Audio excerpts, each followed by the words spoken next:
Yeah. So for the next one of our kind of node focus pieces here, I thought I might go into a node that I think is probably one of the more misunderstood, like of the kind of basic nodes at least, and that's slope blur. I used to joke around with my coworkers for the first like 2 or 3 years of my first job, um, that no one really knew what this did. We joked about making a shirt, maybe, and being like, we all like what it does. None of us just know what it does. But we were using it in almost every graph, and I kind of still do today, use it in every graph at least. But I think it's really important to kind of know how this guy works, just because it's going to allow you to do very specific things that you would otherwise just be messing around with. And I think what ends up happening with a lot of these nodes is part of a larger discussion at some point.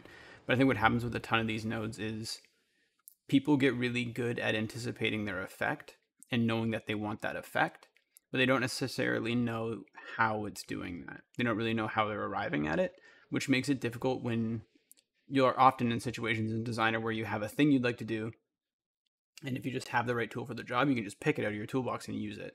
You don't have to just kind of mess around and hope to sort of anticipate the result that you've been getting for the past little while with maybe some surprises you're not that happy about. But it's really quite simple to think about. It's essentially a warp. So it's hard to talk about a slope blur without talking about a warp first. I'm going to go through and then go through all of its instance parameters over here in our different modes, and we can kind of explore what this does, and we'll kind of find some use cases for each of them. But to do that first, you kind of have to explain what a warp is doing. And this is sort of just taking your shape, whatever it is you've chosen, and you're warping it. Obviously, if we don't have an input plugged into the gradient input, nothing happens, right? Doesn't matter how high this number goes, we're never going to see a result here. And that's because we need to plug something into this gradient input. And another word for gradient, hint down the road is slope. I think a lot of people just spend a lot of time plugging like really busy noises into this to kind of break up a shape, which makes sense. That number was just really high. They use this to sort of break up a simpler shape into something a bit more interesting. Um, but I think because people tend to plug really noisy stuff into this, or like a cloud, whatever, I think they sort of miss out on what's actually happening. And usually in these cases, whenever you see a kind of a gradient input in particular, the best thing you can kind of do, in my opinion, is just plug in a linear gradient. That's a really good kind of sterile use case for what's actually happening here. And if we warp it now, I'll need a much higher number, but you'll see this probably makes a lot of sense to everyone. What we're really doing is warping this along this slope. Essentially, you can think about this as drawing a line between the whitest areas of the texture and the blackest areas of texture and making a slope. And you're really just taking that shape and warping it from the high point down to the low point. So really, you can think of this as a direction. We're really just painting a direction here. In this case, it's just a single direction, going from white to black. Now, obviously, if you have something with a lot of different directions, right? Because on a Perla noise, we have a direction going from white to black, from white to black. It's sort of like a topology, right? Like imagine like your blanket on your bed is all kind of I've been pushed up and down and messed up all over the place. And if you were to put a ping pong ball on it, it's going to roll towards the depressions on your bed and away from the high points of the folds. That's sort of what this is doing here. Right? The texture is moving towards the black and away from the white areas. So I just need to show you that to kind of understand a bit more clearly what's happening inside of the slope blur. Because really that's all it is. It's a directional blur essentially, but we're supplying its direction via a gradient texture. So again, if we had a gradient linear here, we plug this in, we could crank the samples up for now, we'll come back to that. You'll see it's doing almost the same thing the warp was doing. It is doing the same thing the warp is doing with some additional stuff, but it's just sliding it down that gradient we've provided it. right? If I go higher than 16, right, we'll go a higher intensity. And I were to do something like rotate this gradient, which is the transform node, you'll see that we're actually just changing. It's almost the same thing as a directional warp at this point. But it's doing some fancier stuff. And here you can ignore all this. This is just the tiling at the edges. We could fix this if we wanted to. You just go, not that we would care in this case. I just turn the tiling off on that node. So this is really just us providing a direction to blur this shape along.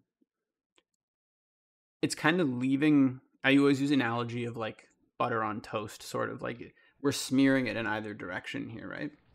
And that's just because the slope blur's mode is set to blur by default. If you were to open this up, you'd see that the slope blur is really just a bunch of warps chained together and blended on top of each other. Because if you decided, this is always a good thing to do, is just to open up these nodes and see how they work. But you could open this, see, in the slope blur grayscale node. What it's really doing is there's some math going on in the intensity. That's just taking the number of samples you're doing, casting it to a float. We don't need to worry about this too much, but it's dividing your intensity by it. And then there's some other math happening on the blend, on the opacity here. We get into this later. It's not important for this video. But essentially, it's just taking a bunch of warps. It's 32 warps here, because that's the number of samples you have. Later on, we'll make a video about extending the functionality of some of these basic nodes. And we'll talk about how there's no reason why you couldn't build yourself a slope blur that has 64 samples maximum. You just have to extend the functionality of this. But it really is just a bunch of these warps chained together, just smacking that kind of disc, that pancake, on top of itself over and over and over. And the more samples you have, the more of these blend nodes are being used. Right? So if I have really low samples, I'm only blending over 2 versions of the shape.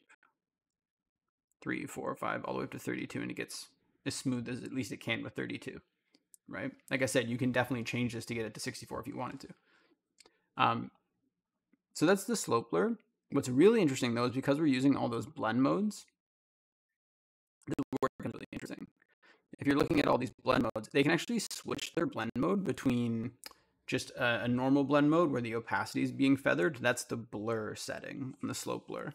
But it also can switch between min and max blend modes, which is really cool because we can do stuff like this. In this case, when it's set to min, only the black texture will blur into the white shape, right? So it sort of eats away at the white shape based on our slope, our provided slope. Whereas if we set it to max, it does the reverse, right? It won't eat into the white shape at all, but it'll smear the white shape out into the black. Really, really cool. I think some people kind of intuit their way around these, but it's pretty simple to understand when you just have it laid out for you like this. I think generally, let's talk some use cases, right? I think generally speaking, people use the slope blur for kind of 2 main things, or 3 main things, I would say, for the most part. And we can just take a look at them quick. For the most part, what people are opting to do with the slope blur is to simplify maybe a more complicated noise. That's something that happens a lot. Number 2, to like disturb a shape, right? To take a shape and add some sort of disruption to the edge, or add some sort of warping in the same way you would use any warp, because it is a warp. Or they're trying to do something fancy like an edge damage or an erosion type of feature, in which case you'd be using the kind of min and max blend modes more often. So to give an example, a lot of people will just do stuff like this. Take that Perlin noise, provide that as a slope, and they're really just using this as a way of, and maybe they scan this after to make it fully white. They're sort of just using this as a way of making this, giving this shape some breakup, essentially, right? Just making this more interesting. And obviously, depending on the noise you have plugged into this slope input, the more varied you can make that breakup, right? The crystal breakup is obviously much different from the much more rounder Perlin noise. That's very simple. And if you didn't like this, that is just blurring out, I could set it to max. Right, so you can kind of still see our original disc shape. And it's only getting smeared out. It's not eating in. Whereas on min, we maintain the original size of the shape and eat into it. There's a way to think about it, really. Is that max grows the shape out, min cuts the shape in. So that's really what, those are the two first things, really, is just breaking up a shape. It's the really big first one. People just like using this to, in the same way people would use warps or non-uniform blurs. They use slope blur as well. In terms of simplifying noises, a lot of the time what you'll see is people will take some sort of really noisy noise. Let's take a moisture noise, for example. And this is really common. You'll see people take this. I love this noise. We'll get into it when we do a bunch of our discussions on noises. I like moisture noise just because it's got a really good balance of high and low frequency detail. You can see a bunch of big low frequency stuff that's kind of higher scale. And then if you get close, there's a lot of high frequency stuff almost per pixel, which is really cool. It's just a great noise. There's a lot to like about this one. It's probably one of my favorites. But you see this, it could be depending on what you're trying to do, and especially if you're trying to aim for something that's a bit more stylized, a little less crunchy, feels a bit more simplified or pared down. A lot of the time, what you'll see people do is this. They'll plug itself into the slope as well as the grayscale and turn the intensity quite low.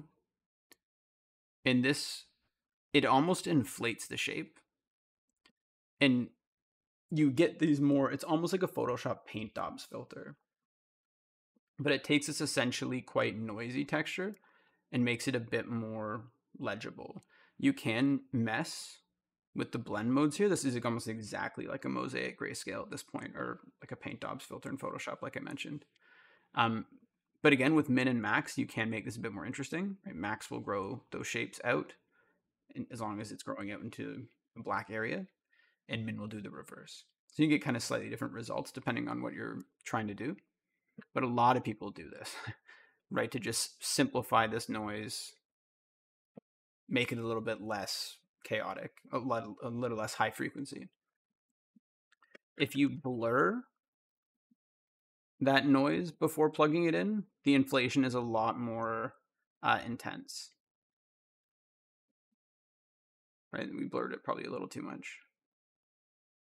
But you're simplifying it a lot more. We're breaking it into smaller chunks because the underlying slope input is a lot more gradual. It's not as noisy. So as a result, we get these kind of interesting areas where it kind of puckers in and out. And really cool, we switch to something like min, they almost smear. So you can do a lot of, this is pretty close to like a water damage almost, right? You can do a lot of cool stuff with this. Max will grow it out, same thing. So that's really 1 and 2, right? Complicating an existing simple shape or simplifying and modifying a base noise. Those are really 1 and 2. In terms of the erosion and edge damage, a really good example for that is if we were to just take, let's say, this, I'm going to take a pyramid, let's say, and I'm going to run it through a curve just to, this is our pyramid as it is now, just a perfect slope.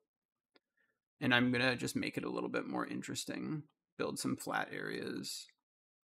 You do a little video on curves. I do in my my class for sure. We talk about this. But when we talk about grayscale management, curves are really, really great. So I'm just kind of creating a bit more of a stepped, interesting shape here. I'm going to run this into a normal, and I'm actually going to dock my 3D view because we may as well see this on a plane. Let's put this here. And very, very quickly, in the future, I will just have these set up ahead of time because I know we use them in almost every example now. So scene, I'm going to switch to the plane, go to height, and let's displace this just so that we can see the erosion a bit better. So we'll turn the tiling just to 1. Scale me up a bunch. More Kylo Ren meme. Normal, same thing, more. Way more intense, something like this. Cool. Sweet. So we have this little shape. And again, the classic thing you ought not to do, but I'm doing anyway, is just baking in some of this AO for a second, just so that we can see it's not going to stay there, but it looks nice. We all like to look at it. We all love to look at AO. Cool. So if you wanted to do something like just break this shape away, add some sort of erosion or edge damage, basically, slope blur is a really great choice. So if we use a slope blur and use something like a cloud, it needn't be a cloud. It could be, we could try a couple different things. Obviously on low intensity with just blur, this is a bit of a mess. Right, there's not a lot going on there. I'm going to give this a bit of a slope. There you go. I mean, it is cool. It kind of looks like a piece of like topology or like topography rather, right? Like a terrain piece. It's kind of interesting. It's funny. It is erosion in the way that it would appear on terrain often. And this looks kind of neat, but it's sort of indiscriminate, right? It's happening everywhere all at once. Good movie. If we set this to min, we're only going to ever eat away at the shape, which is really, really cool. So you can see here, the main slope of the shape is actually still there. Nothing is growing out of it. When this was set to blur, you can actually get stuff growing out, right? Which may or not be what you want. May or may not be what you want. Setting it to min, we're always going to keep that consistent slope, but just eat away at it, right? A bunch of bugs eating away at this, time eating away at this, whatever you're trying to imitate. And if we were to scan this noise so it wasn't just so everywhere, we actually get these big areas where nothing happens, right? And over here, it's just all being eaten away. Really, really cool. So you can use the position on this cloud to kind of change where that happens. But you can see very quickly how useful this is. It really does just add a way to eat away at this. Like, and there's many things that would do that, right? Like erosion, weathering over time, just age. So it's something you're going to find and need to replicate as an effect in a lot of materials, and slope blur is really, really good at it. Obviously, the reverse max stuff is going to grow there, right? So instead of stuff being eaten away, how it used to be done when we added on min, it actually grows those values out, right? You can see it here. Those values grow out, they don't get eaten in. And this can be imitating a lot of different things too, right? If you're trying to do like moss growth, any type of growth on anything, fungal, nasty stuff, or any kind of like anything growing on top of veins. I've done stuff with like wacky, like organic kind of Geiger-esque vein stuff. This is a really good node for it. And you can really change how this works by affecting this noise you've plugged in. Right, if we were to blur that, make it not as noisy. So that's really kind of the main uses for slope blur, at least for me. There's undoubtedly many, many more, but hopefully that's getting people's thought process in order here. I think it's really important. It's very simple to understand what you're doing here. You're really just providing a direction in the form of a gradient, right? It can be as simple as one direction, not a good band, in terms of just the linear gradient. But it can be complicated by, this is many directions, right? Draw a line from, imagine drawing a line, right? From every white area to every black area. Or it could be really complicated. There's a lot of different directions in this, right? Kind of pulling everything apart. You're really just providing a field of directions. You're providing it with an intensity, a samples, which you can think of as quality, in essence, and then a behavior. Do I want it to blur evenly along the black, towards black and white? Do I want the white to eat into the black? Do I want the black to eat into the white? And that's really it. Another example I'll leave you with where this can be kind of useful. This is a classic one, is doing kind of drippy stains. Because if we just take a cloud and histogram scan it to get some, this is something you'll see again. You always want to be on the lookout for trying to imitate effects that you will see all the time in textures, right? Weathering, water damage, dirt, grime, just the passage of time generally. You want to be aware of ways of replicating those effects and keeping them in kind of a library in your head. But if I use a slope blur here, and I say, hey, I want all of this to just move down, right? I'm providing it a slope, right? From the top of the texture to the bottom. I'm just, all this is a direction. I'm basically drawing an arrow from here to here. Because it's a linear gradient, it's not like the Perlin noise where there's a bunch of different angles pointing all over the place. It's just one. When I say angle, a direction. It's only one direction. So I plug this into here, set it to max. I don't need to, but turn the samples up. This behavior sucks, but we know what we actually want here is max, right? We want to maintain that original shape, but then just blur that original shape along the slope into the black because we have it on max. If we had it on min, it would just eat into it, which is also neat, right? This is a cool effect as well. So I'm hoping that that gives people kind of an idea of what we're doing here. I'll load in this graph onto the description as usual, so people can kind of poke around in it, but there's not as much to this one as the other ones. If you guys can do me a big favor, right, like hit the like button, please subscribe if you find this helpful. I'm getting into a place now where I'm going to be able to be kicking these out quite often in anticipation for my actual course coming out that I'm in the process of putting together. So the more feedback here, the more helpful it is. What did you like? What did you not like? What would you like to see next? That's really helpful. Like I said, I have a big list of stuff I can do. But if people have, frequent requests like I do from my students, I'm more than happy to go into it here. But good luck and hope this helps someone.